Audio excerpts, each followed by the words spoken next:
I wanted to bring up comments made by Israel's National Security Council chief, Zachi Hanegbi. I'm probably saying that incorrectly, but they're committing genocide, so it's okay. He said, "We did not achieve any of the strategic goals of the war. No conditions for a prisoner deal. We didn't topple Hamas. We did not enable residents of Gaza, of the Gaza Strip, to return to their homes safely."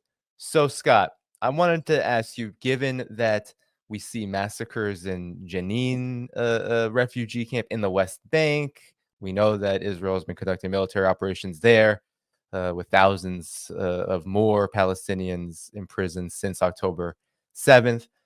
And also, they're in Jabalia. I mean, they are fighting in the north, and there is heavy fighting in the so-called north of the Gaza Strip. So, Scott, your reaction to where Israel is right now in this war, and I'll just give it to you. Well, we're in a situation where Israel can't win the war and Hamas can't win the war.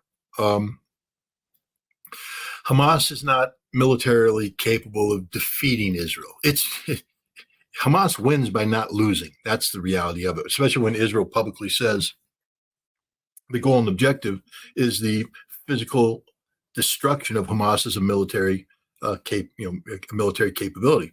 That means that Israel fails as long as Hamas is resisting.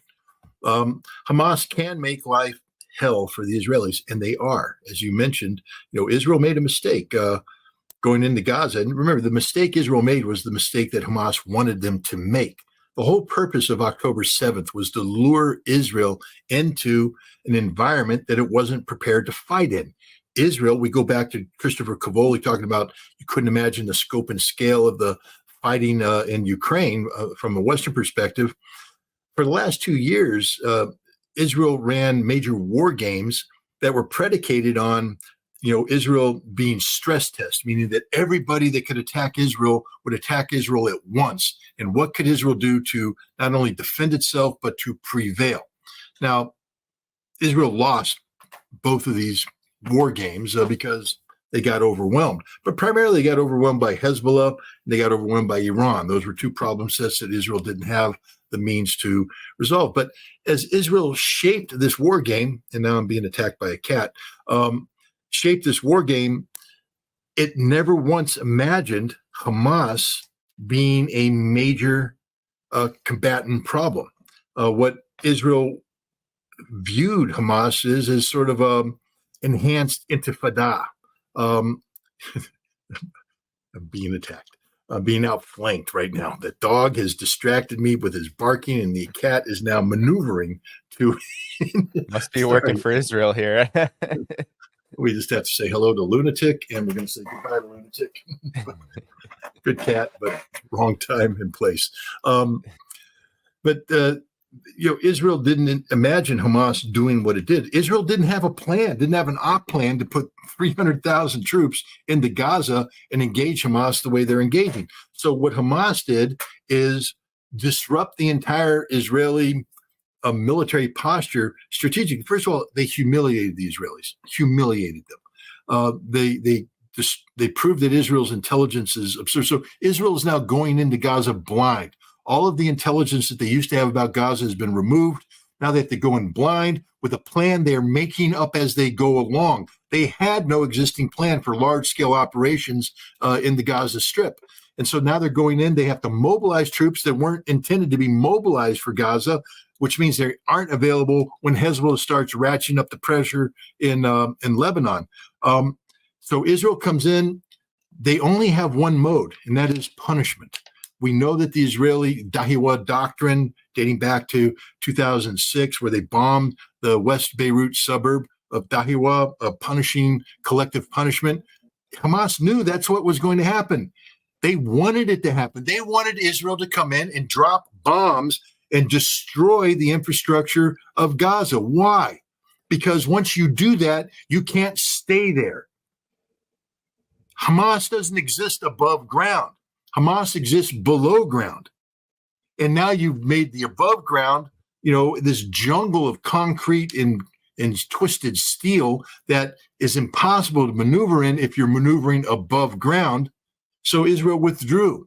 Hamas then reemerges from below ground, reestablishes itself in anticipation of Israel returning. So they establish ambushes, explosive ambushes. They have sniper positions. They have built new tunnels. The best case is that Israel has addressed, the United States says maybe 35% of the Hamas tunnel network Israel's dealt with. I think that's overly optimistic. I think Hamas has more capacity. But even then, we're so long into this war, and Israel hasn't solved the tunnel problem. Those tunnels still exist. The Hamas fighters still exist. They're coming up, reasserting their control over Gaza, and now Israel has to go back. It doesn't mean that Hamas is going to rout the Israeli army, but the Israeli army is dying the death of 1,000 cuts. It's becoming politically unsustainable for the Israeli army to stay in Gaza. It's demoralizing them. They're becoming less and less efficient. Nobody wants to serve anymore. Nobody wants to go in there. And as morale collapses, combat efficiency collapses, which means you're not doing the patrolling. When you set in for the night, you're taking shortcuts because you're demoralized. Hamas isn't demoralized. They're taking advantage of it. Ambush, destroyed tanks, killed Israelis. This is the reality of it. Hamas isn't going to, capture 300,000 Israelis who are going to surrender overnight. What Hamas is going to do is make it impossible for Israel to politically continue a war that they can't win. That's the goal. That's the objective. And that's the direction that Hamas is in. Hezbollah is the same thing up north. Hezbollah has created a situation where the Israelis can't win. The danger with Hezbollah, though, is if Israel tries to win, tries to do an Operation Litani 2 and push Hezbollah back to the Litani River, Hezbollah has the ability actually to counterattack and take the fight into northern Israel, into Galilee. And it's a fight that Israel today can't win because all the resources they need to fight that fight are down in Gaza. And then there's the whole ballistic missile thing, the missile defense shield that Israel thought was in place to handle, a 2006 type offensive, but Hezbollah's weapons have been upgraded. Now Iran's come into the mix, and Iran show that it has missiles that can defeat the Israeli and American ballistic missile defense shield. So we have a situation today where Israel can't win this war. But here's the difference, because now you talked about the political dynamic in Russia and Ukraine. Let's talk about the political dynamic here. Israel has defeated itself. I believe that Israel has fatally injured itself on the international stage. Prior to October 7th, October 6th, the world was talking about normalization of relations between Israel and the Arab states, entering into these grand economic schemes, the India Middle East economic corridor that would link Mumbai with Dubai, with Haifa, going on to Greece. This fantasy world of somehow Israel being the center of this new economic relationship that would somehow serve to counter the Belts and Roads Initiative of China and whatever BRICS was offering, that this was going to balance everything out. It was so fanciful that Benjamin Netanyahu, instead of doing what he normally does at the United Nations General Assembly debate in September of last year, showing the cartoon of the Iranian bomb saying they're right up here, 94%, it's all over. Hell, he didn't even bother with that one. He went, look at the map. We're going to conquer the world economically. And he showed a map that didn't have Palestine on it. It was all Israel, because that's the direction they were heading. On October 6th, nobody was talking about Palestine because everybody had given up on it. Then Hamas came out on October 7th and changed that equation. Today, 3 European nations just recognized a Palestinian state. I think it was Ireland. I think it was Norway. I think it was Spain was the third one. I don't know. I think so. I will confirm that. Yes, I believe I have and that means that more on the way. The International Court, Criminal Court, has indicted. It was Spain. And indicted an Israeli leader, Benjamin Netanyahu, for war crimes. They indicted some Hamas officials as well, including Yahya Sinwar and his chief negotiator. What a silly thing to do. indict the negotiator. How do you think you're going to negotiate out of this one? But the ICC's never been that smart to begin with. They indicted Vladimir Putin for, kidnapping children, and then it turned out 160 of the children he was accused of kidnapping turned out to be in Germany, which means the entire basis of the allegation is unfounded. But you don't see them doing the right thing, dropping the indictment. It's on the books. There's a political aspect to this, but my point is that Israel today is in a lot of trouble. It's lost the PR fight. Israel's normally very good on the PR. Now it's lost it. It's lost it in America. The campuses today. I just went to my daughter's graduation at Georgetown. In the middle of the Georgetown thing, the entire Middle East department of their master's degree in Middle East affairs all got up and shouted "Free, free Palestine" and marched out of the graduation. Similar actions in Harvard. This is going to continue through the summer and continue into next year as long as Israel is committing genocide against the Palestinian people. It's now been recognized as genocide. There's no more excuse making for the Israelis. The world recognizes Israel for the horrific Zionist entity that it is, and you can't undo that. You can't put lipstick on that pig and make it look good. We all recognize it for the horror that it is. And that's a fatal wound to Israel. But there's another aspect that's even more fatal to Israel, and that is the economy. The damage that's been done to the Israeli economy by the Houthi effect of the blockade that the Houthi have put on is devastating for the Israeli economy. You have hundreds of thousands of Israelis displaced from their homes, whether in the north or along the Gaza corridor. They're not participating in the economy. That part of their economy shut down. Those people are homeless. That's costing money Israel doesn't have. This is a war that Israel can't afford. But the biggest thing is all the European and American and Canadian and Australian Jews that have gone to Israel in the past, millions of them, and they have their two passports. They like to go back to their homeland and visit, but they go to Israel because it's the land of milk and honey. They could sit there and go on Tel Aviv and grease themselves up and get the nice suntan and live the great life. That will never happen again.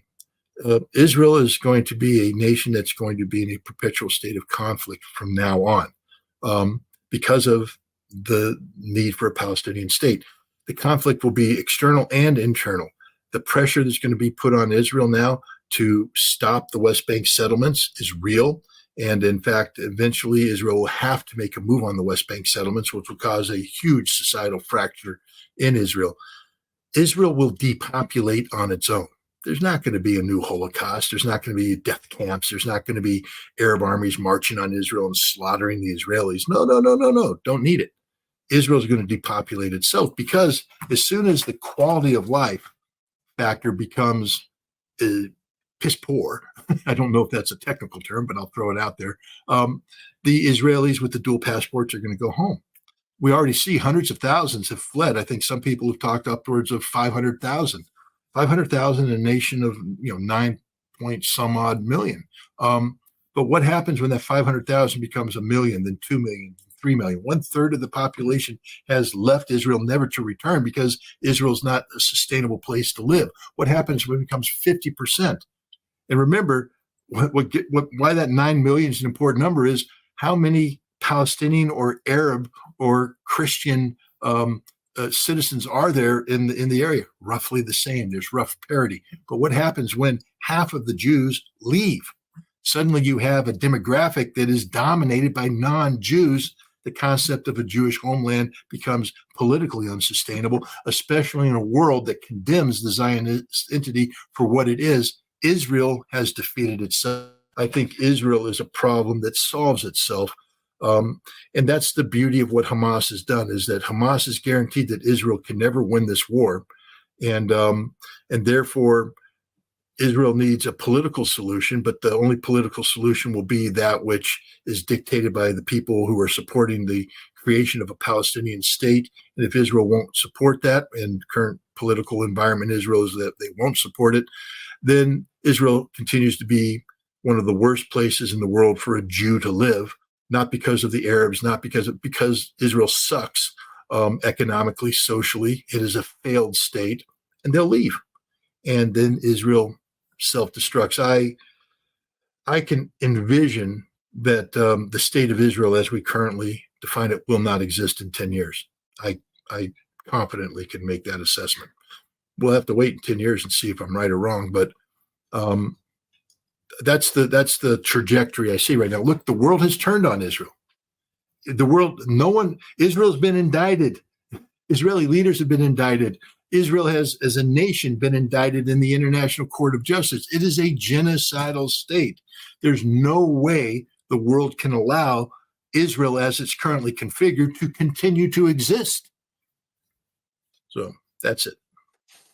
Yeah, yeah, and you just on all those points, you have Al Qassam posting videos all the time, sniping. There's heavy fighting. Israel is not doing too well on that front, but Israel has already said, Benjamin Netanyahu, Gallant, they all say this is going to take years, and it reminds me of Vietnam. This is what was happening in Vietnam. There was heavy guerrilla warfare, years and years. The U.S. was in there for years, and after all of those years, the United States had to go. And so Israel is almost facing what seems to be a very similar situation. While Israel, a lot of people argue, well, Israel's always been at war with Palestinians. However, this is a heightened kinetic war, resistance, military operation. This is something that Israel is as you said, not prepared for. And then on the political front, Scott, I just want to close with your reaction to Lindsey Graham and his response to the ICC's, as you mentioned, and those are very good points about the hypocrisy, the flaws in the ICC's logic in its arrest warrants. But from Benjamin Netanyahu to Joe Biden to now we'll listen to Lindsey Graham, they weren't really paying attention. The only reason they paid attention to the Hamas indictments and arrest warrants was because of the so-called equivalency that was being drawn. But they were really, really, really, really unhappy about this. So I just want to play what Lindsey Graham had to say, because I think it says a lot about the U.S.'s role in this as well. So here we go. So we, hopefully, together will find a way to register our displeasure with the ICC, because if they'll do this to Israel, we're next. This group tried to come after our soldiers. Yeah, you can clap all you want to. They tried to come after our soldiers in Afghanistan, but reason prevailed. So at the end of the day here, what I hope to happen is that we level sanctions against the ICC for this outrage to not only help our friends in Israel, but protect ourselves over time. Mr. Secretary, your statement yesterday was excellent. And he's going to go now on and on and on about how excellent everyone on the so-called opposing side in this bipartisan fiasco, how excellent they were. The president's statement was excellent. Senator Schumer's statement on the floor was excellent about the outrage here. They have destroyed the notion of complementarity. They have misled people in the United States Senate about their intention, and they shall and will pay a price. Ms. Secretary, I appreciate what you've said. It is now time for us to act. So, Scott, your reactions. I know Lindsey Graham is someone who particularly gets under your skin, but nonetheless, he was articulating a point there about basically the entire Biden administration, at least at the diplomatic level and political level, were on board with sanctioning the ICC, rejecting its arrest warrants for Netanyahu, this false equivalency. Your reaction to this?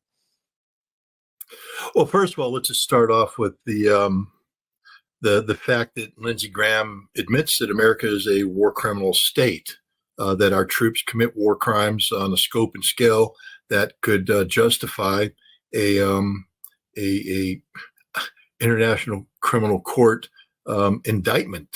He's not saying we're innocent. He's saying they're going to come after us next because we're guilty. We're the scum of the earth. And he's 100% right. And again, I'm a former Marine. I mean, once a Marine, always Marine. I love the Marine Corps. I cherish the time that I spent in the Marine Corps. And I believe that military service has the potential of being inherently honorable service and a necessary service in a dangerous world. and that war is something that should be avoided at all costs, because once you engage in war, horrible things happen. War is about man killing man.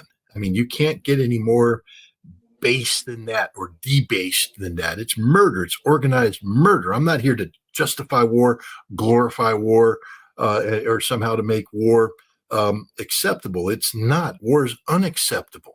But if you got to do it, you got to do it. And you need hard men and hard women to do it. And they will forever be changed. And no matter how justified you might think your cause is, the moment you ask a human being to willfully take the life of another human being, you have forever changed that person. They will always be haunted by what has happened.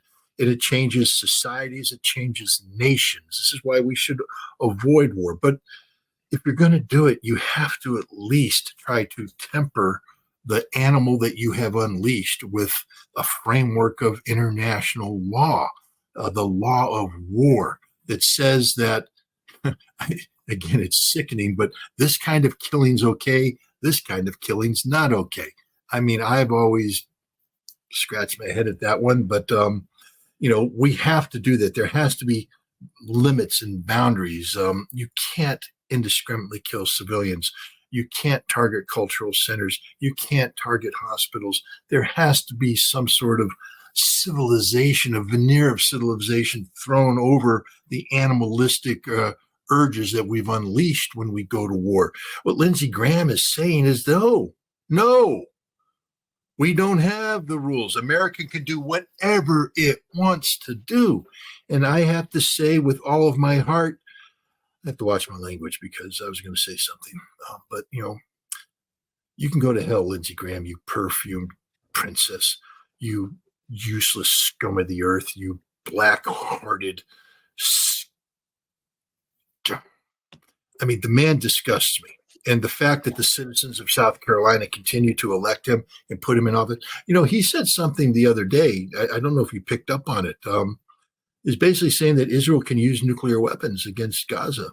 And he said, we used it. We dropped it on Hiroshima and Nagasaki. Yeah, we did. And it was wrong, Lindsey. I don't know how you think you can possibly spin this into a positive thing. We didn't drop it to end the war against Japan. Hell, the Japanese were ready to surrender. We dropped it because we were trying to scare the Russians into not being so aggressive at Potsdam. That's what we're doing. We're trying to tell the Russians, don't make the move on Japan. We got this one under control. We can't, you need to slow down and swallow in Eastern Europe and slow down in the Pacific because we got the nuclear bomb and we can use it against you. And so we dropped it on Japan to prove a point to Russia. That is a war crime in itself. And I thought we learned our lesson. I thought people went, wow, we don't want to do that again. We don't want to engage in nuclear war. I was part of a process that said, let's get rid of nuclear weapons. I went to the Soviet Union, helped get rid of an entire category of nuclear weapons that were deemed to be inherently destabilizing to the world. The Russians came to America and got rid of our version of those weapons too. We started to reduce our strategic arms arsenals because we said nuclear war is bad. And Lindsey Graham, the world's most moronic senator, is sitting there saying not only did what we did against the Japanese was justified, but hell, the Israelis should be allowed to drop nuclear weapons on the Palestinians now because they can't beat them conventionally. Israel, that receives billions of dollars of American military aid, supposed to be the best army in the world, can't beat a bunch of sandal-wearing ragheads who are stuck in tunnels in Gaza. What's that say? I apologize to the Hamas people for calling you that. I didn't mean that personally. I'm trying to show how we demonize you, how we belittle you, how we don't give you any credibility, how we use terms to turn you into anything but the honorable resistance fighters that you are. But Israel, we prop up. I mean, hell, we got the American Congress talking about wanting to give Israeli soldiers the same protections under American law as National Guardsmen get. Because there's apparently 20,000 American citizens fighting in the IDF right now in Gaza, and they're running into problems because this war has gone on longer than people thought it would. And they're saying, I have a problem with my employer My employer in America, where I'm a citizen, where I reside, is saying, hey, if you're not back here in time, we got to give your job to someone else. And so now the pro-Israeli lobby is going to the United States Congress and saying, you have to give them the same protections that you give American reservists, American National Guardsmen when they go off to war. No, you don't. This ain't Israel. We're America. We're not Israel. We don't do this, but we are. We've lost the script. And this is part of the change I see coming. I don't see the pro-Israeli lobby able to maintain this kind of focus, because think about what we just said there. The world has recognized Israel as a genocide machine, that its military is committing war crimes. The International Criminal Court just indicted the Minister of Defense and the Chief of Staff for war crimes committed by the Israeli military, which means 20,000 American citizens in the IDF are committing war crimes.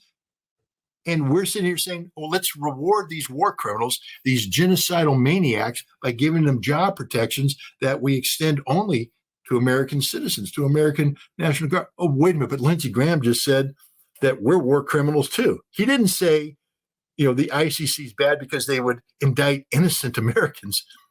Clearly, his statement was, we commit the same war crimes that Israel does, and if we allow ICC to indict Israel, they'll indict us too. I tell you what, we have lost our moral compass as a nation. Why we tolerate Lindsey Graham making these statements, why he isn't drummed out of the Senate, shouted down. Where are the other senators standing up and saying, sit down and shut up? You're a war criminal. We don't believe in that. We don't advocate that. And yet they sit there and they let him say what he says, because many of them believe the same things he believes. We need to purge the U.S. Senate of this kind of monstrosity, the Lindsey Grahams of the world. There needs to be change, and the change will come. I mean, God bless the students of America for standing up and fighting the fight that nobody else was willing to fight. They are the role model of America today. I used to make fun of them all the time. I used to say that, it's a lost generation. They don't believe in anything. They don't stand for anything. And they just threw that back in my face and said, no, we believe in something. We're willing to fight for this. And I respect them for that. And I hope that they're able to turn the nation on a dime and get us all to collectively agree that opposing genocide is the right thing to do. And that means that we therefore have to disenfranchise the political and economic elite that continues to sustain genocidal beliefs in Israel. Thank you for tuning in to my latest video. I appreciate all of your support. This channel, however, needs your help. I am seeking to make this channel more sustainable in the long term and upgrade necessary equipment to ensure that this work continues onward and makes progress to give you all of the geopolitical analysis that you all deserve. For that reason, I'm asking you to become a member of my Patreon community at patreon.com/DannyHaiFong. You can find that link in the video description or in the pinned comment below. For whatever amount you choose to give, just know you are supporting independent media that you can't find anywhere else. Thank you so much, and I look forward to the next video.